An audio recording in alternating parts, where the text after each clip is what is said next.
електронна книжка? Да. Клас.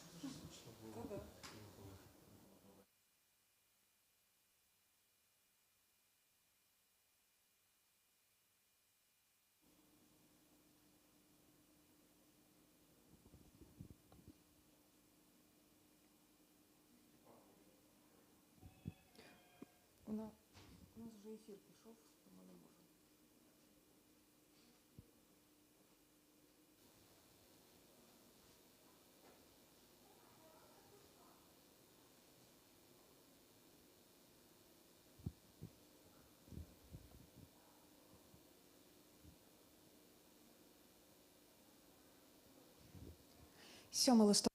It's November 7, Ukraine Media Center starts its operation. My name is Svetlana Shaparenko, and now we will be talking whether the epidemics of flu is of threat to Ukraine and whether the local quarantines will be implemented in Ukraine. Joining us in the studio is Ihor Kuzin, Deputy Minister of Health of Ukraine, Chief State Sanitary Doctor of Ukraine. Good afternoon, Mr. Ihor. Good afternoon. So traditionally the winter season is coming, it's the end of autumn, and more people start falling sick with the flu and acute respiratory infections, plus COVID-19 is still with us. Well, there was information emerging online that the rate of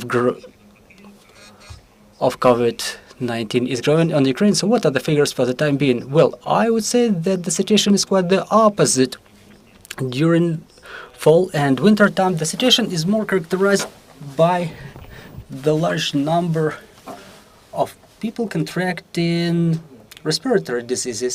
We are accustomed to the fact that starting from August and September, we had a couple of months, like 2 to 3 months, when COVID rate was growing, but due to the emergence of the flirt stem, now our situation is a little bit different, and the peak has fallen on this year's August, when we've documented quite a large number, over 65,000 cases of COVID-19.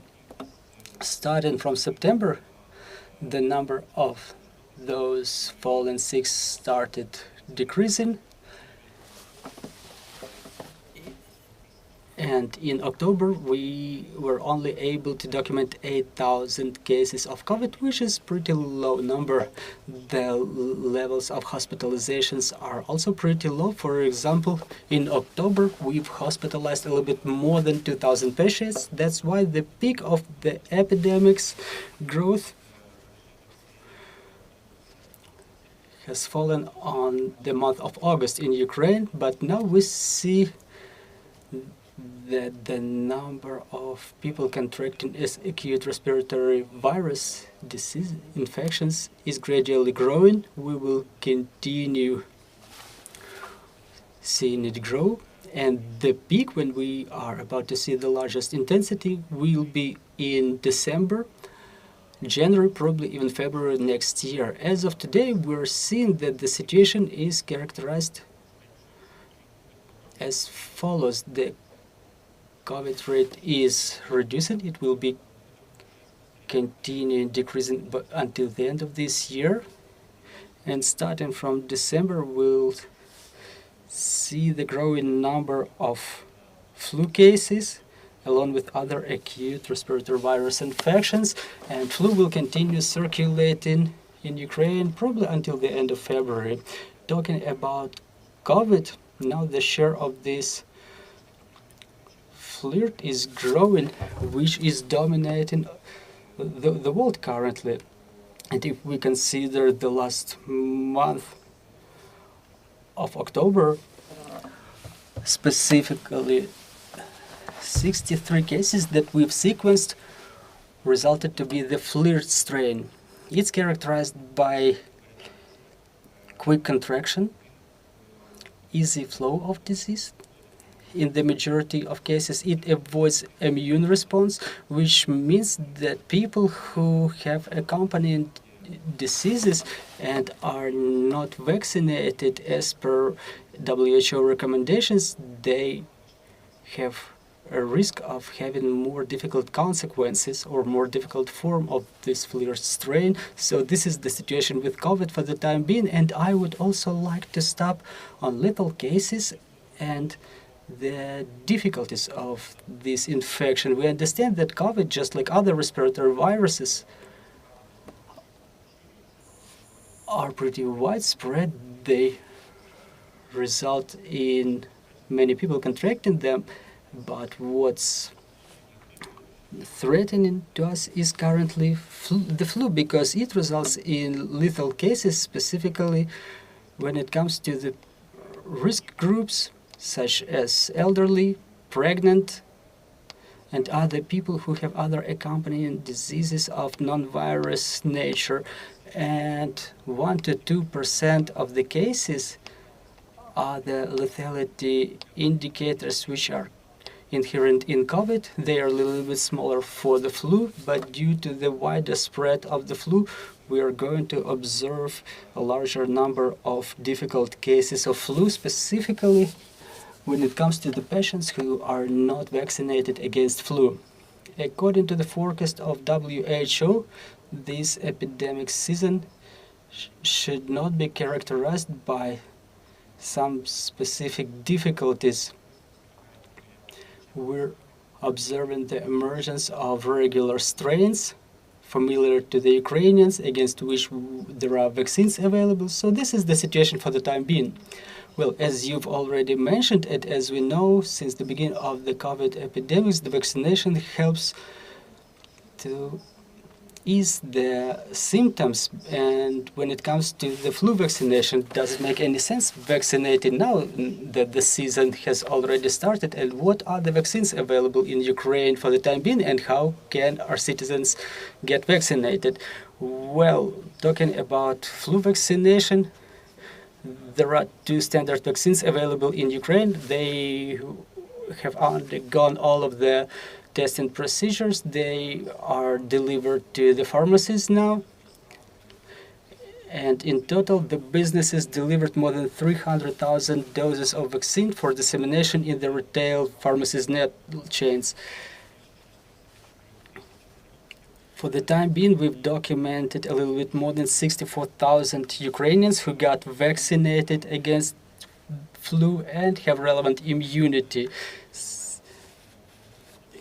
Well, in average, it takes 1 to 2 weeks to establish the immunity after the vaccination, or to develop the immunity. And the recommendation sounds like this: please get vaccinated at your first opportunity, and the best effect is achieved when people get vaccinated before the beginning of the vaccination season. But at the same time, if the vaccination has not taken place before the epidemic season, it's recommended for the risk groups during the epidemic season as well. So I urge Ukrainians to take advantage of this opportunity and get vaccinated. It will protect you from any difficult developments of flu, and in many cases and for many cohorts, it will also protect you against lethal consequences.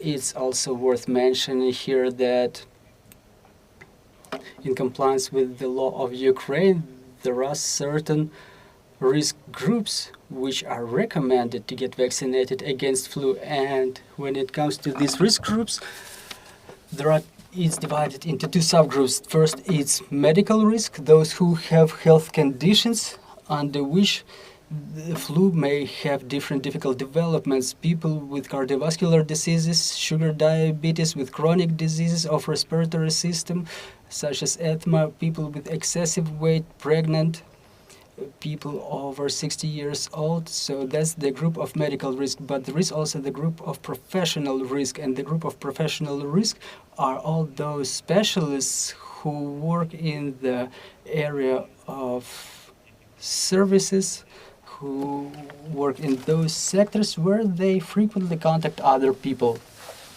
And for such groups, we strongly recommend vaccination, given that they have more chance to contract flu from other people, including the medical professionals. Should children get vaccinated? Well, in fact, vaccination is recommended to the children in case of accompanying diseases, and it's mostly recommended to the persons belonging to the risk groups. Okay, so how do we get vaccinated? When there was the COVID epidemics, there were vaccination stations. We could go to shopping malls to get vaccinated, to pharmacies. So what should people do now? Well, basically just like war, official end of COVID changed the modality or logic of the vaccination services. We had a lot of vaccination stations. We had centers for vaccination. We had mobile vaccination points. There was a lot of models used during the mass vaccination campaign. Due to the security issues, now we have two options working, basically three options,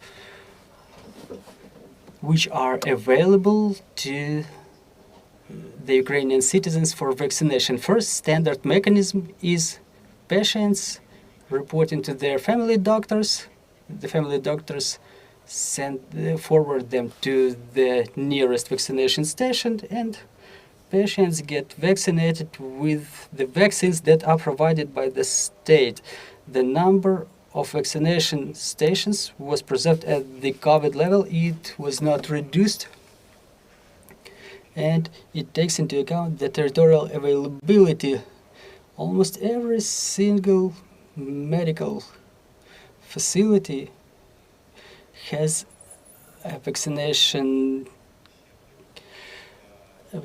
office. We don't use vaccination stations anymore, and for the remote regions of Ukraine, remote districts, there is an alternative option, the use of mobile vaccination teams. The mobile vaccination teams are created based on the needs of the community in coordination with the Department of Healthcare of the region. They develop their routes, and in the majority of the cases, such mobile teams go to the remote areas, to rural areas, to mountainous areas, to vaccinate Roma population or vaccination of religious communities, or large groups of population. And the latest option that started working just recently is vaccination in pharmacies. That's one of the best European practices, and it's pretty widely used in European Union. And the patients haven't bought any vaccine in a pharmacy may get vaccinated immediately in that very same pharmacy. Respectively, there was regulation developed, and recently the minister got his flu vaccine in one of those pharmacies. So that's another third option which is currently available, but the standard ones are to report to your family doctor and to be forwarded to the nearest vaccination station. So talking about this option with the pharmacist, how do I make sure the vaccine is certified and that I can get the vaccination service right on spot at that pharmacy? Well, in fact, the situation is as follows. Every single pharmacy, when they sell any medicines, they are guided by specific standards related to the quality of medicines. The vaccines fall under this category of medicines, and this group of immune biological medicines, it has relevant certificates that can be requested from the pharmacy. And in fact, thus you may make sure that this or that vaccine is accompanied with a certificate. For the time being, in the pharmacy chains, well, since those are the licensed pharmacies, vending of any medicines without certificates is a very serious violation. So it's very unlikely that any pharmacy may resort to selling uncertified vaccines or other medical products.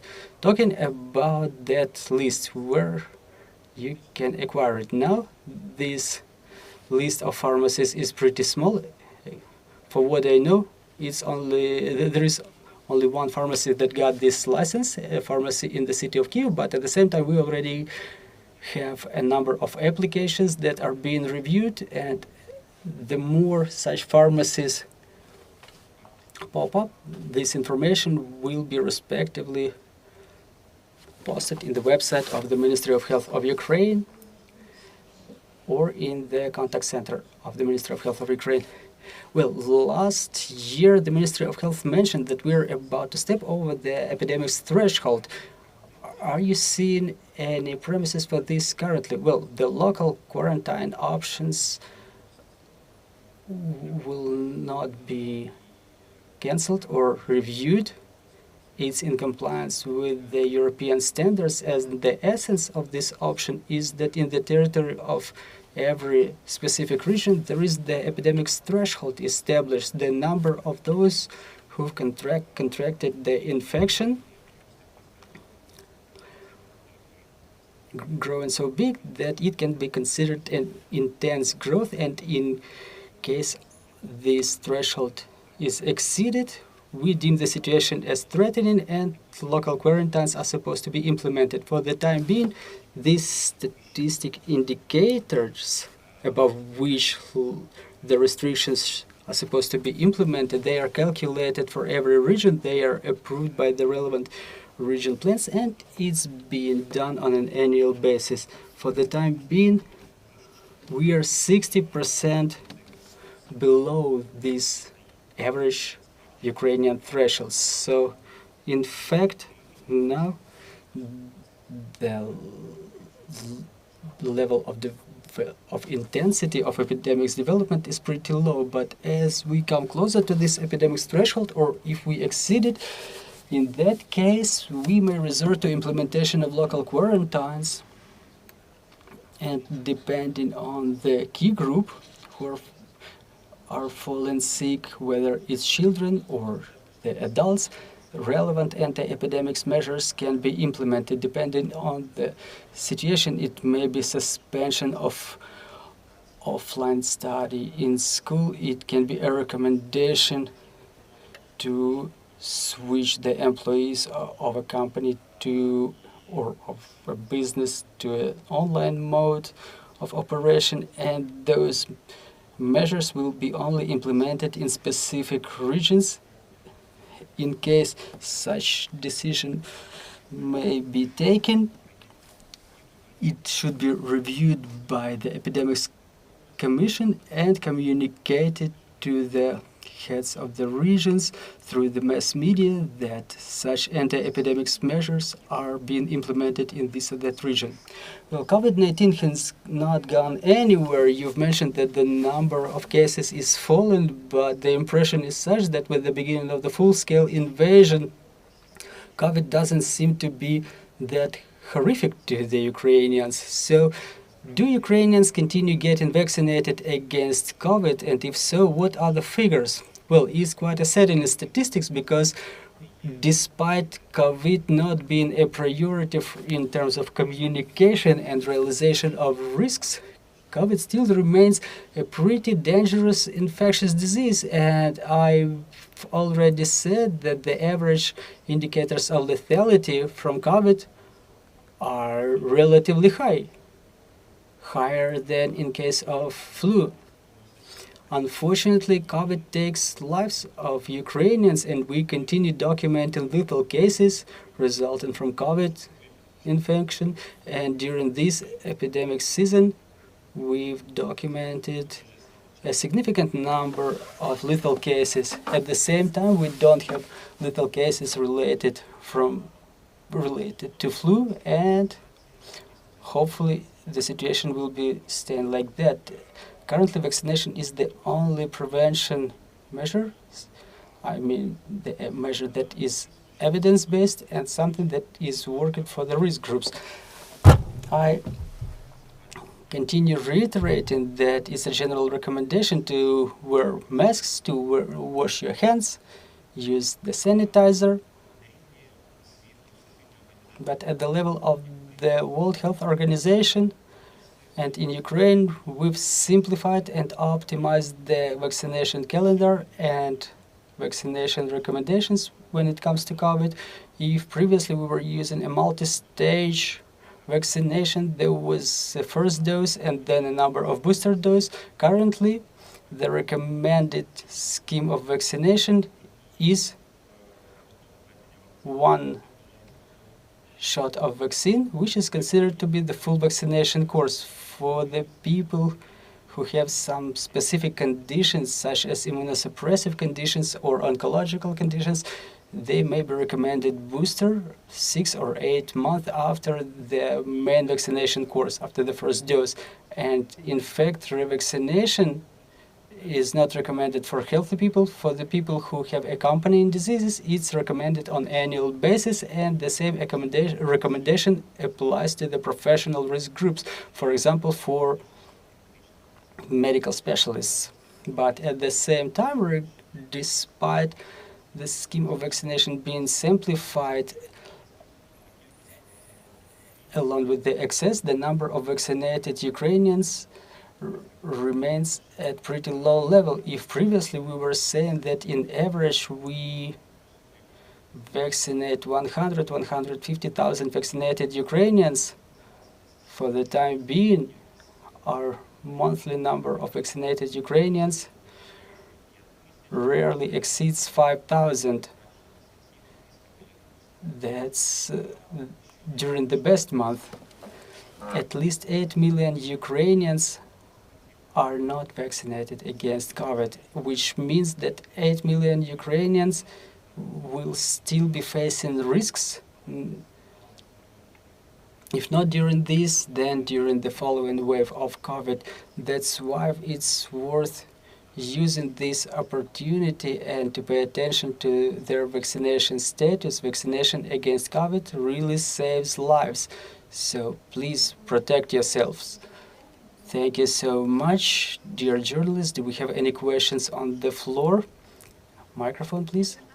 Irina Zhdanova, Ukrainian Radio. I would like to ask you, you've mentioned that the peak of COVID fell on August, and you expect to see the peak of flu in January or February. Does it mean that people should choose to get vaccinated against flu rather than against COVID? Well, my recommendation is to get vaccinated against both, because in accordance with the recommendations of the task force on their vaccination matters, it can be done on the very same day. You don't have to make a pause between those vaccines. The vaccine against flu and COVID may be administered on the very same day, just on different, for example, in different limbs. But given the priority, given the current epidemic situation, now the priority should be given to flu vaccination. Thank you very much. Do we have any more questions on the floor? Well, then let me ask you another question. I would like to touch upon the topic of antibiotics. If people get sick and their condition is acute, currently it's getting more difficult to buy antibiotics in the pharmacies, but sometimes the Ukrainian people administer antibiotics without doctor's prescription. So in which cases such self-prescription or doctor's prescriptions are not relevant? Well, my recommendation is to avoid antibiotic therapy. First of all, avoid its administration without the doctor's prescription.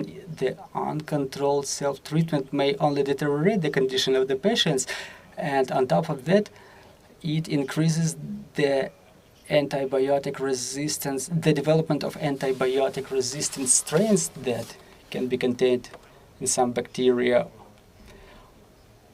We have to remember that during winter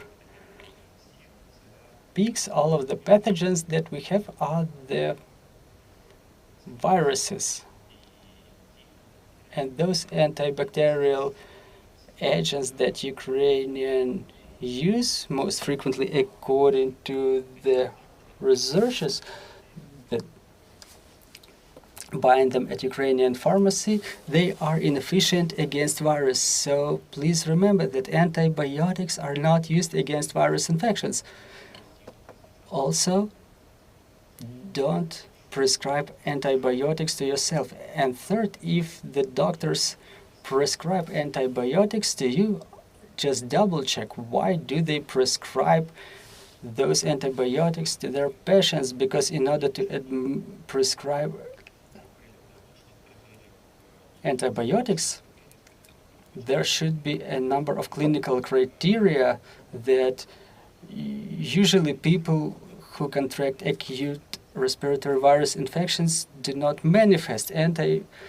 Antibiotic medicines are most frequently used at the levels of hospitals in case of any complications when there is, so to say, either the lungs inflammation or another type of therapy is required. Thank you very much, Mr. Ihor. Let me remind you, we were talking to Ihor Kuzin, Deputy Minister of Healthcare of Ukraine, Chief State Sanitary Doctor of Ukraine, and we are putting together our schedule for tomorrow. Thank